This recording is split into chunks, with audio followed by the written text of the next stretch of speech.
हाँ जी students, check audio video first of all check करिए ऑडियो वीडियो।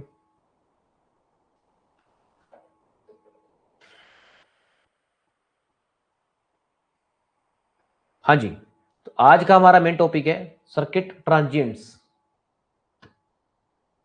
Circuit law. ठीक है,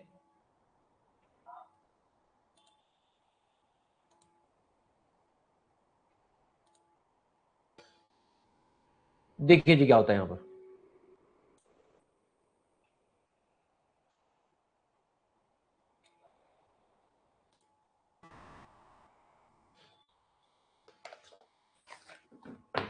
तो अगर क्वेश्चन ऐसा आता है कि which of the following source is applied initially for charging of capacitor,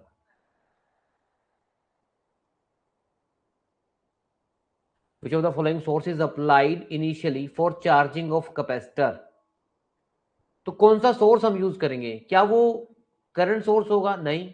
क्या वो पावर सोर्स होगा? नहीं।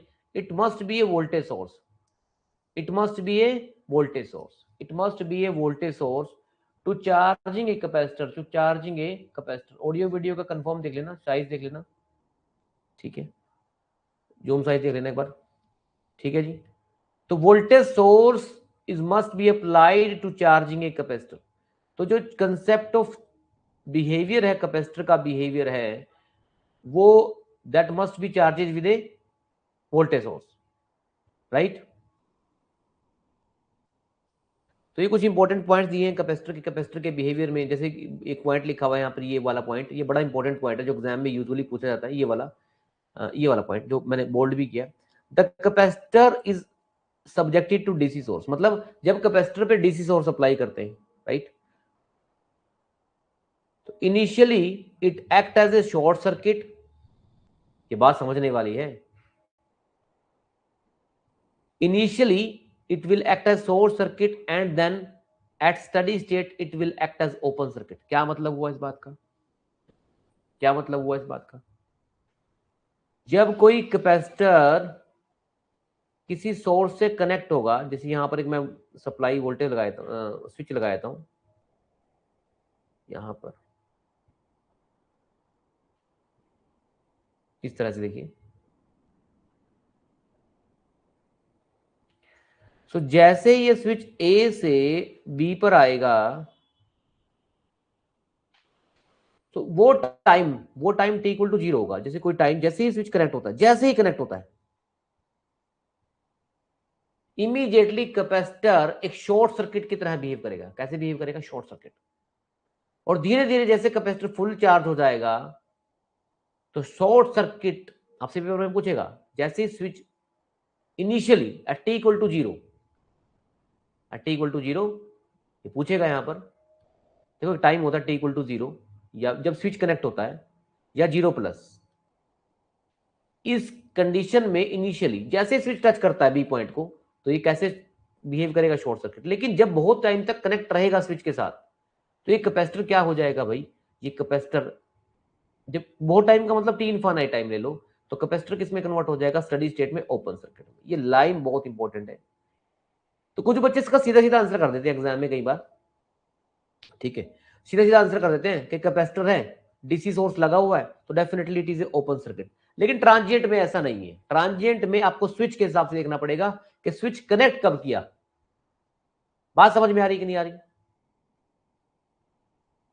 और यही कॉन्सेप्ट अगर इंडक्टर के लिए होता, अगर यहां पर इंडक्टर आ जाता, मतलब यहां पर जहां कैपेसिटर लिखा हुआ है वहां मैं इंडक्टर लिख लूं, तो जैसे स्विच कनेक्ट होता है, तो इंडक्टर किससे? डीसी सोर्स से। इंडक्टर कनेक्ट होता है डीसी सोर्स से, तो इनिशियली जो ये बिहेव करेगा ओपन सर्किट, और स्टडी स्टेट में जाकर कैपेसिटर बिहेव करेगा एज ए शॉर्ट सर्किट। और ये कुछ और पॉइंट भी है ट्रांजिएंट के अंदर। कैपेसिटिव रिएक्टेंस जो होती है वो एक्सी इक्वल टू, आपको ऑलरेडी बताया था मैंने, एक्सी जो होती है वो 1/ω c होती है कि नहीं होती? और ओमेगा किसके बराबर है, 2 पाई एफ के, तो इसने वही फॉर्मूला लिखा है X equal to 1/2 pi F C. I hope आप समझ पा रहे होंगे। और एक्सएल क्या होता है, इंडक्टर अगर होता है यहाँ पर एक्सएल होता है ओमेगा एल, और ओमेगा की जगह अगर आप 2 पाई एफ रख दो तो ये बन जाएगा 2 पाई एफ एल, 2 पाई एफ एल। एक लाइन याद रखना, अगर कैपेसिटर स्टडी स्टेट में चला जाए तो ये डीसी को ब्लॉक कर देगा, डीसी को ब्लॉक कर देगा। जैसे कि हम समझते थे रात को आप मोबाइल लगाते हो चार्जिंग में, तो जब तक वो चार्जिंग चलती रहती है तो उसका चार्जर आपने देखा गर्म रहता है, हीट रहता है, क्योंकि करंट फ्लो हो रहा है। जैसे ही वो फुली चार्ज हो जाता है तो उसके बाद वो ठंडा हो जाता है। सुबह तक देखो आप ना चार्जिंग ले रहा हो तो चार्जिंग क्योंकि मोबाइल आपका डीसी डिवाइस है, तो फुली चार्ज हो जाएगा, ओपन हो जाएगा, इसके बाद वो तो स्टडी स्टेट में जाकर वो ब्लॉक कर देगा डीसी वोल्टेज को, और वो फुल चार्ज हो जाएगा, ओपन सर्किट की तरह बिहेव करेगा, राइट।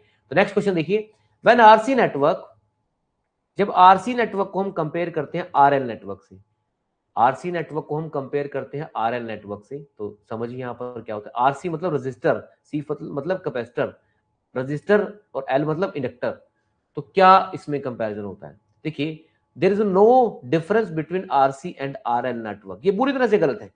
क्या आरसी सर्किट और आरएल सर्किट में फर्क नहीं होता, बिल्कुल। सी कैपेसिटेंस के लिए होता है जो स्टोर करता है इलेक्ट्रिक फील्ड एनर्जी, और एल मैग्नेटिक फील्ड एनर्जी के लिए हम यूज करते हैं जो मैग्नेटिक फील्ड एनर्जी को स्टोर करता है। सी कैपेसिटेंस का यूनिट फैराड होता है, एल यूनिट हेनरी होता है। तो ये तो गलत बात है कि आरसी और आरएल में कोई डिफरेंस नहीं होता, बिल्कुल गलत है। RL smaller in size compare to RC network, इसको अभी होल्ड रखिए। RC network higher loss then RL network. Last option पढ़िए, RC network are smaller in size and have lower loss then very cheaper. ये बिल्कुल सही है। जो inductor वाले सर्किट होते हैं वो बल्कि होते हैं, क्या होते हैं, बल्कि, इसलिए ये ना, बल्कि मतलब साइज में बड़ा, तो जो आरसी सर्किट होता है कंपैरेटिवली साइज में कम और चीपर होते हैं, और लेस लॉस इसमें इनमें होते हैं।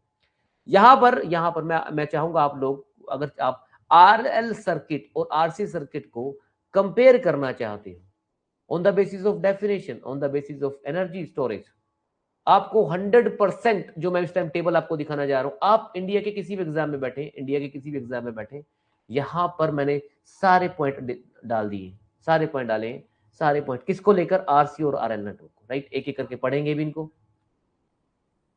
ठीक है जी। कॉस्ट, हर चीज में मैंने यहाँ पर सारे पॉइंट डाले हैं, एप्लीकेशन पॉइंट ऑफ व्यू से, हर तरीके से। क्या मेरी बात समझ पा रहे हो, क्या मेरी बात समझ पा रहे हो?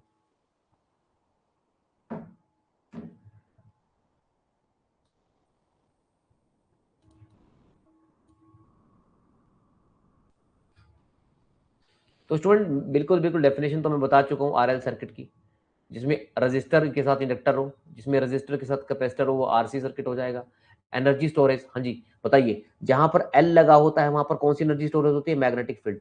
जहां पर सी लगा होता है वहां पर कौन सी एनर्जी स्टोरेज होती है, इलेक्ट्रिक फील्ड एनर्जी को इलेक्ट्रोस्टैटिक एनर्जी भी बोलते हैं डियर स्टूडेंट्स। हाँ जी, इंडक्टर में एनर्जी स्टोर का कितना होता है, ये एल वाला, इधर इंडक्टर चल रहा है ना, ये एल सबसे पहले, ये पहले इंडक्टर चल रहा है, दूसरे नंबर पे कैपेसिटर चल रहा है। तो इंडक्टर में कौन सी एनर्जी स्टोर होती है, 1/2 L I square joule. Capacitor में कौन सी एनर्जी स्टोर होती है, एनर्जी के लिए कई बार हम डब्ल्यू भी यूज करते हैं, 1/2 CV स्क्वायर जाउल, ठीक है। आरएल सर्किट में फॉर्मूला क्या होता है इंपेडेंस निकालने का, इस पे क्वेश्चन भी कराऊंगा मैं, इस पे न्यूमेरिकल भी है मेरे पास, अभी आज की क्लास के लिए न्यूमेरिकल भी है। आरएल सर्किट में आर प्लस ओमेगा एल का स्क्वायर, और आरसी सर्किट में आर स्क्वायर प्लस 1/ओमेगा ओमेगा सी स्क्वायर का अंडर रूट। तो कुछ बच्चों को समझ में नहीं आया होगा तो मैं न्यूमेरिकल करवाऊंगा, तो अभी आपकी क्लास में तो आपको समझ में आ जाएगा क्या ये है। तो ये बेसिकली जेड क्या है, इंपेडेंस निकालने का फॉर्मूला है आरएल सर्किट में और आरसी सर्किट में, राइट।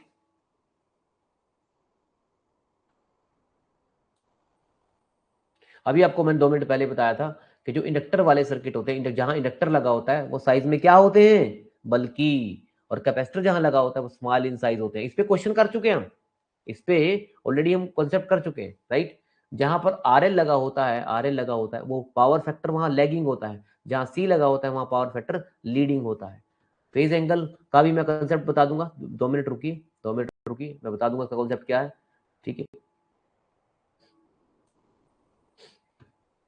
नॉइस का कॉन्सेप्ट भी है डेफिनेटली, ठीक है। यहाँ पर आपके hysteresis loss in the circuit, ठीक है, जो आरएल सर्किट में हिस्टेरेसिस लॉस शो होंगे, यहाँ पर आरसी सर्किट में नेग्लिजिबल नॉइस होती है, ठीक है। अगर लॉसेस या नॉइस की बात करें, इलेक्ट्रॉनिक नॉइस, आरएल सर्किट में मैग्नेटिक फील्ड स्टोर होते हैं, noise in the neighbouring circuit RC circuit do not produce any noise. तो मैंने बोला ऊपर वाले पॉइंट में आ गया, no noise in the RC circuit, right. उसके बाद कॉस्ट के हिसाब से बता ही दिया कि जो बल्कि होगा वो कॉस्टली होगा, तो आरएल सर्किट वाले तो कॉस्टली दिखा रखे हैं, आरसी सर्किट चीपर दिखाए, ठीक है। एप्लीकेशन जानती हैं आप, आरएल सर्किट कहाँ यूज होते हैं, ठीक है। जनरली ट्यूबलाइट देखा आपने, ट्यूबलाइट में पहले आया करती ट्यूबलाइट, उसमें चौक लगती है, तो वहां इलेक्ट्रिकल मशीन में, वाइंडिंग में, सब जगह आरएल सर्किट यूज करते हैं। लेकिन आरसी सर्किट मेनली फिल्टर्स में यूज होते हैं, low pass filter, band pass filter, phase shift oscillator, frequency selective circuit. तो यहाँ पर आपके अगर फिल्टर वाला क्वेश्चन आ जाए तो आरसी आंसर कर देना, इलेक्ट्रिकल मशीन वगैरह से रिलेटेड कुछ कॉन्सेप्ट हो तो आरएल सर्किट हम उसको बोल देंगे। तो आई होप चीजें आपको समझ में आई होंगी, ठीक है। तो ये मैंने पूरा डिटेल में बता दिया डियर स्टूडेंट्स, पूरा डिटेल में बता दिया कि किस तरह से इसको आपने डील करना है, इस क्वेश्चन को किस तरह से आपने लेना है।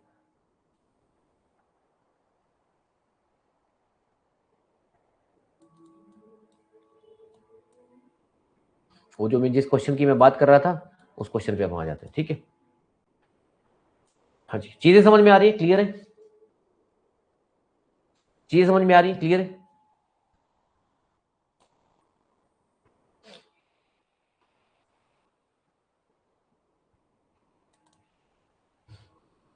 चलिए क्वेश्चन पढ़ते हैं, उसके बाद बस हम उसी का कंसेप्ट सिखाता हूं आपको।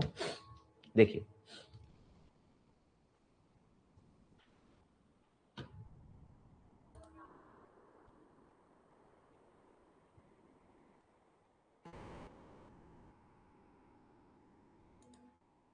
देखिए, अब आरएल सर्किट है हमारे पास, क्या है आरएल सर्किट।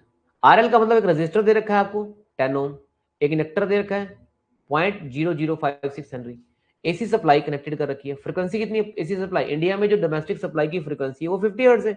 हमने मैग्नीट्यूड निकालना है इंपीडेंस का। अब स्टूडेंट ध्यान से सुनो, जब भी आर के साथ एल दे रखा है, देखो इंपीडेंस होता क्या है, इंपीडेंस होता है जेड। ये दो चीजों का सम होता है। एक तो कुछ बच्चे क्या सोचेंगे पेपर में कि मैं आर और एल को ऐड कर दूंगा तो मेरे पास इंपीडेंस आ जाएगी, ये पूरी तरह से गलत है। आर कितना है 10 ओम और एल कितना है 0.056, कितना है 0.056 हेनरी। ये पूरी तरह से गलत क्यों है, क्योंकि ओम में हेनरी ऐड नहीं हो सकता। जिस प्रकार आप किलोमीटर में क्या आप किलोग्राम ऐड कर सकते हो, क्या लीटर में आप एम्पियर ऐड कर सकते हो, डिफरेंट यूनिट ऐड नहीं होती। तो हम सबसे पहले क्या करेंगे, आर और एल को सेम यूनिट का बनाएंगे। तो आर तो ओम होता ही है, तो एल सेम यूनिट का कैसे बनेगा, एल को हमें ओमेगा से मल्टीप्लाई करना पड़ेगा। तो एल हो जाएगा आपका एक्सएल। एक्सएल के अंदर आपका ओमेगा होता है कि नहीं होता है, एक्सएल किसके बराबर होता है, जे ओमेगा एल के किसके बराबर होता है। और यहां पर जे लिख लीजिए, जे एक्सएल। ये किसकी वैल्यू आ गई, जेड की। अब ध्यान से सुनो मेरी बात, जब ये आपको मशीन में भी काम आएगा, जब भी रजिस्टर किन्हीं दो चीजों के बीच में जे आ जाए, क्या आ जाए, जे होता है ऑपरेटर, जे ऑपरेटर जिसका मतलब होता है फेज शिफ्ट आ गया भाई। तो यहां से दो चीजें निकलती हैं, एक मैग्नीट्यूड निकलता है बच्चों, मैग्नीट्यूड निकलता है। इस क्वेश्चन में क्या पूछा हुआ है, मैग्नीट्यूड पूछा हुआ है। क्या पूछा, देखो क्या पूछा है, मैग्नीट्यूड। दूसरा यहां से फेज भी निकल सकता है, क्या निकल सकता है, फेज। अभी मैं थोड़ी देर पहले बता रहा था कि फेज का भी कुछ बताऊंगा मैं आपको। तो मैग्नीट्यूड कैसे निकलता है, जो आर की वैल्यू है इसका स्क्वायर कर दो,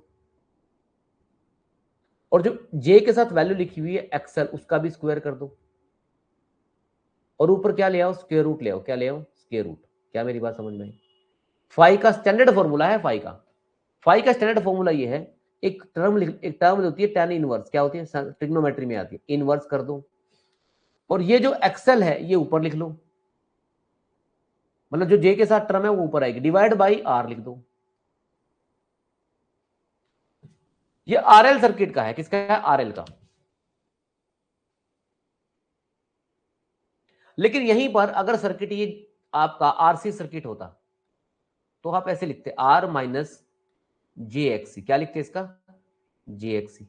तो इसका इंपिडेंस क्या होता, मैग्नीट्यूड कितना होता, इंपिडेंस के मैग्नीट्यूड देखो क्या आता, आर का स्केयर कितना बनता, आर का स्केयर प्लस, हाँ जी, जे के साथ क्या वैल्यू है, माइनस एक्सी, कोफिशिएंट हमेशा साइन के साथ लेते हैं, तो माइनस एक्सी का स्क्वायर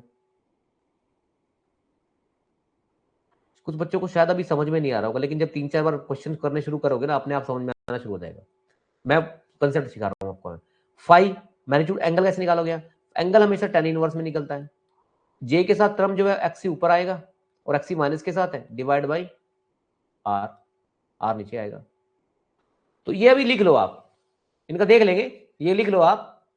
मैं आपको बता भी दूं, ये देखो मैंने अभी भी बताया भी था आपको, ये देखिए क्या लिखे हुए हैं स्टूडेंट्स, tan इनवर्स के साथ एक लिखा हुआ है omega X tan inverse omega L by R, और एक ये लिखा हुआ है। अब आप कहेंगे सर आपने तो tan इनवर्स, यहाँ तो tan inverse omega L by R लिखा है, हमने तो कुछ और निकाला है। एक बार रुको भाई, एक्सएल क्या होता है? ओमेगा एल, तो क्या बनेगी टर्म ये? tan इनवर्स एक्सएल किसके बराबर होता है? Omega L by R. ये ऑटोमेटिकली वही बनेगा भाई, इसी टेंशन ना लो आप, ऑलरेडी बता चुका हूं मैं आपको। ये देखो tan inverse omega L by R, तो ये एंगल आ गए, देख लेंगे एंगल का। हालांकि जो जेई एग्जाम्स होते हैं उसमें एंगल को लेकर कॉन्सेप्ट कम बनता है, क्योंकि एग्जाम में कैलकुलेटर अलाउड नहीं होता। ये देखिए आप, ये फॉर्मूला लिखी है जेड के इंपेडेंस की, आर का स्क्वायर और ये क्या होती है? एक्सएल, आर स्क्वायर प्लस ये क्या है? एक्सी का स्क्वायर, एक्सी तो होती है 1/ओमेगा सी। तो इन फॉर्मूले का यूज करके हम ये वाला क्वेश्चन सोल्व करेंगे। ठीक है जी, चलिए। हालांकि इस क्वेश्चन के आने के चांस बहुत कम है, क्योंकि इसमें ना वैल्यू कुछ इस तरीके से दे रखी है जो विदाउट कैलकुलेटर मुझे लगता है ये सोल्व होगी। लेकिन आपको मैं बता देता हूँ किस तरह से क्वेश्चन आ सकता है पेपर में, वो बता देता हूँ आपको। देखिए, आप मुझे बताइए, अगर पेपर में ये क्वेश्चन आ जाए तो कैसे करोगे आप? आर की वैल्यू दे रखी है 10 और एक्सएल दे रखा होगा 10, तो आपसे पूछा जाएगा जेड निकालो। क्या निकालो? जेड। तो आप क्या करोगे?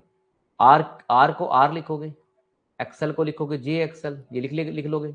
इसके बाद क्या करोगे आप? आर का स्केयर करोगे, आर कितना है? 10, तो 10 का स्केयर कर दोगे। उसके बाद एक्सएल का स्केयर करना है आपको, तो ये भी 10 दे रखा है, 10 का स्केयर। हाँ जी, कितना आंसर आ गया? 10 का स्केयर कितना होता है? 100। ये भी कितना हो गया? 100। 100 और 100 कितने होता है? 200। 200, तो ये आंसर आ गया। देखो, ये आंसर है इसका। क्लियर है? तो कुछ बच्चे क्या करेंगे पेपर में, 10 + 10 कितना ले आएंगे? 20 ले आएंगे। क्या लेंगे? 10 + 10 20 लिखेंगे। 20 आंसर नहीं है इसका, इसका आंसर √200। कितना है? √200।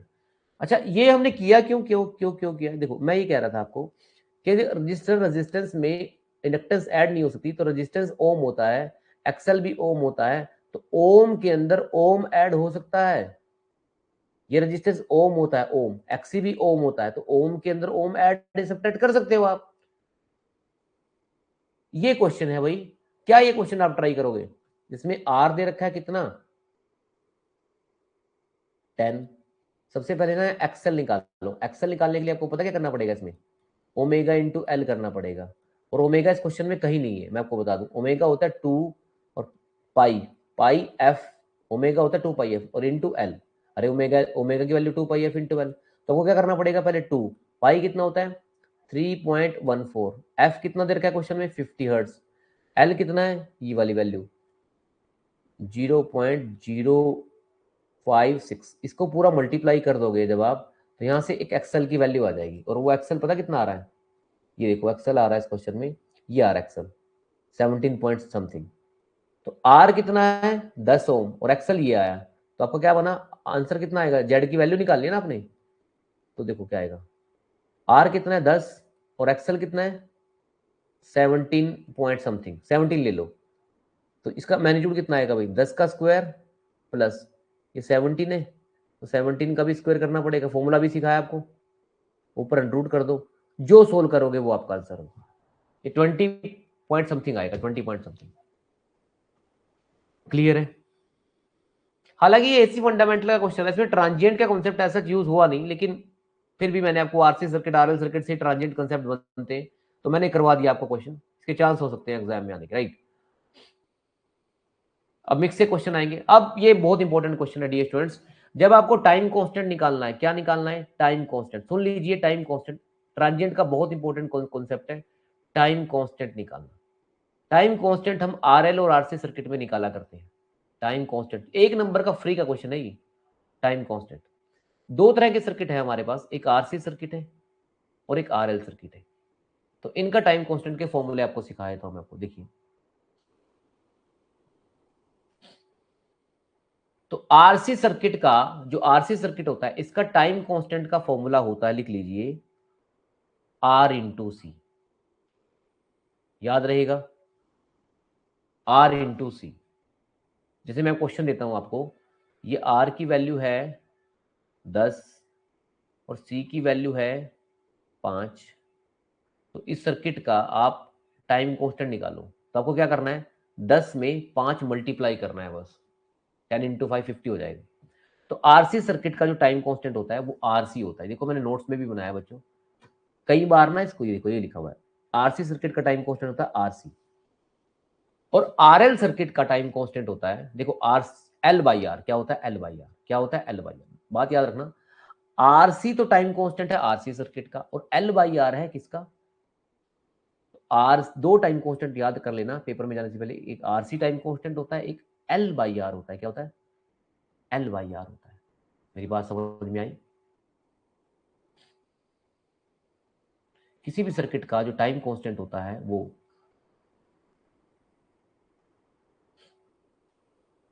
तो आरसी होता है, आरसी टाइम को मैं लिख रहा हूं यहाँ पे, एक आरसी टाइम कांस्टेंट होता है बच्चों, और एक होता है एल बाई आर। ये होता है टाइम कांस्टेंट। एक बात मैं आपको बता दूं, अगर बैंडविड्थ निकालनी हो, क्या निकालनी हो, बैंडविड्थ, तो कुछ नहीं करते, टाइम कांस्टेंट का रेसिप्रोकल कर दो, 1 बाई टाइम कांस्टेंट कर दो, 1 बाई टाइम कांस्टेंट कर दो, आपको बैंडविड्थ आ जाएगी। क्या आ जाएगी, बैंडविड्थ। तो ये जो आरसी है इसका रेसिप्रोकल कितना होता है, 1 बाई आरसी। कितना होता है, 1 बाई आरसी। और इसके नीचे 1 है, 1 को ऊपर ले जाओ, आरसी को नीचे ले आओ। ऐसे इसका रेसिप्रोकल क्या बनेगा, नीचे वाले का, आर बाई एल। एक बार पेपर में क्वेश्चन पूछा कि आर बाई एल किसकी बैंडविड्थ होती है, आर एल सर्किट की। 1 बाई आरसी बैंडविड्थ किसकी होती है, आरसी सर्किट की। आरसी क्या होता है, टाइम कांस्टेंट। आरसी क्या होता है, time constant. L by R क्या है, अब ये आपके ऊपर है कि आपको अगर पेपर में एल बाई आर पूछा या आरसी पूछा, दोनों के दोनों टाइम कांस्टेंट है। और टाइम कांस्टेंट किसमें मेजर होगा, जनरली सेकंड में ही मेजर होंगे। टाइम कांस्टेंट है नहीं, किसमें मेजर होंगे, सेकंड्स में ही होंगे। अब अगर पेपर में आपको लिखा आया एल बाई आर का यूनिट क्या है, और उस टाइम आप सेकंड की बजाय बैंडविड्थ समझ रहे हो उसको, क्योंकि बैंडविड्थ भी सेम सी होती है, उल्टा करना है बस इसका। तो ये आपकी गलती है कि आपको याद करके जाना चाहिए था कि एल बाई आर तो टाइम कांस्टेंट होता है, और एल बाई आर का उल्टा कर देंगे, आर बाई एल भी बैंडविड्थ होती है। ये आपने देखना है। आरसी टाइम कांस्टेंट है तो 1 बाई आरसी क्या होता है, बैंडविड्थ होता है। ये मैंने अलग अलग दोनों तरफ देखो, एक तरफ टाइम कांस्टेंट लिखे, एक तरफ बैंडविड्थ। ये टाइम कांस्टेंट है आरसी सर्किट का, ये टाइम कांस्टेंट है आरएल सर्किट का। ये बैंडविड्थ आरसी सर्किट के, ये बैंडविड्थ आरएल की। ये आपके ऊपर है, आप इसको कैसे याद करोगे। ठीक है स्टूडेंट्स, अब इस पे क्वेश्चन ले लेते हैं। क्या मेरी बात समझ में आ रही है, कमेंट करके बताओ जल्दी से, क्या मेरी बात समझ में आ रही है।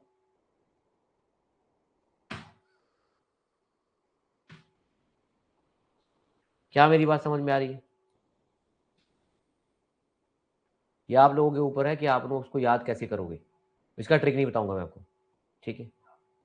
अब धीरे धीरे इलेक्ट्रिकल के, मैंने कहा था ना कि कोर में चले जाएंगे, इलेक्ट्रिकल के कोर पार्ट में चले जाएंगे, और चीजें याद करनी पड़ेंगी, मेमोराइज करनी पड़ेंगी, समझनी पड़ेंगी।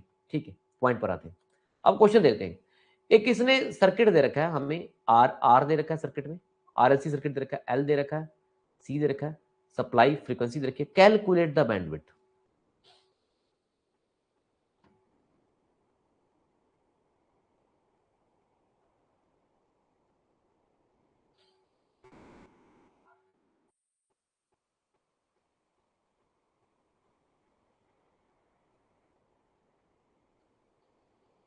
तो आप इस सर्किट में जो बैंडविड्थ का फॉर्मूला है वो आर जो यूज करने वाले हो, क्या निकालनी है हमें।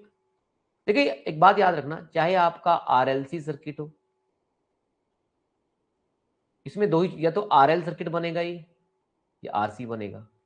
क्या बनेगा, तो इसमें एक सीरीज आरएल सर्किट लिखा हुआ है, मान लिया क्या लिखा हुआ, आरएल सर्किट। इसमें 2 मिनट के लिए कैपेसिटर को हटा दो ऐसे, कैपेसिटर का यूज भी नहीं करते, वहां आरएल सर्किट की बात करते हैं, आर और एल। तो आप मुझे बताइए कि आरएल सर्किट का बैंडविड्थ का फॉर्मूला क्या पूछा है, बैंडविड्थ का फॉर्मूला पूछा है, आर बाई एल यूज करेंगे कि नहीं करेंगे, या एल बाई आर यूज करोगे। अगर एल बाई आर यूज करोगे तो इसका मतलब आप मुझे टाइम कांस्टेंट बता रहे हो, क्या बता रहे हो, लेकिन टाइम कांस्टेंट तो नहीं पूछा, क्या पूछा हुआ क्वेश्चन में, बैंडविड्थ। तो आपको आर ऊपर लिखना है, एल नीचे लिखना है। अब आर देखो क्वेश्चन में कितना है, आर कितना है, 1000 है, एल कितना है 100, और मिली हेनरी, मिली कितना होता है 10 की पावर -3, ये कि जीरो कट गई ना, ये भी ठीक है, ये 10 की पावर 3 ऊपर चला जाएगा, तो 10 इंटू 10 की पावर +3 हो जाएगा, ये 10 है, 10 की पावर +3, 10 की पावर 3 का मतलब होता है हजार, हजार हजार होता है के, तो 10K हो गया, कितना हो गया 10K।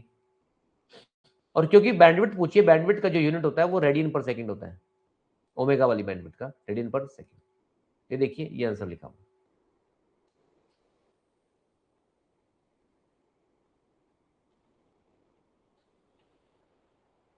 ठीक है। तो कुछ एक्सप्रेशन वाले क्वेश्चन है, एक दिन और लगाएंगे इसके ऊपर, ठीक, दिन और लगाएंगे, ठीक है। तो आई होप चीजें आपको समझ में आएंगी। तो मैं एक बार बता दूं आपको, जितना हम कर रहे हैं, जैसे हमने जब स्टार्ट किया था तो हम basic concept of network element ये हमने डिस्कस किए, ठीक है। इसमें सारे क्वेश्चन आएंगे डायरेक्ट यहाँ से, ठीक है।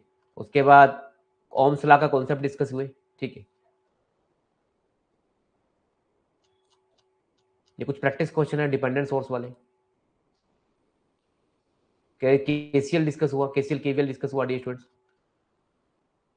ये नोड मैश केवीएल के ऊपर को एमसीक्यू गिवन है। ये ओम्स लॉ की वैलिडिटी के ऊपर क्वेश्चन है।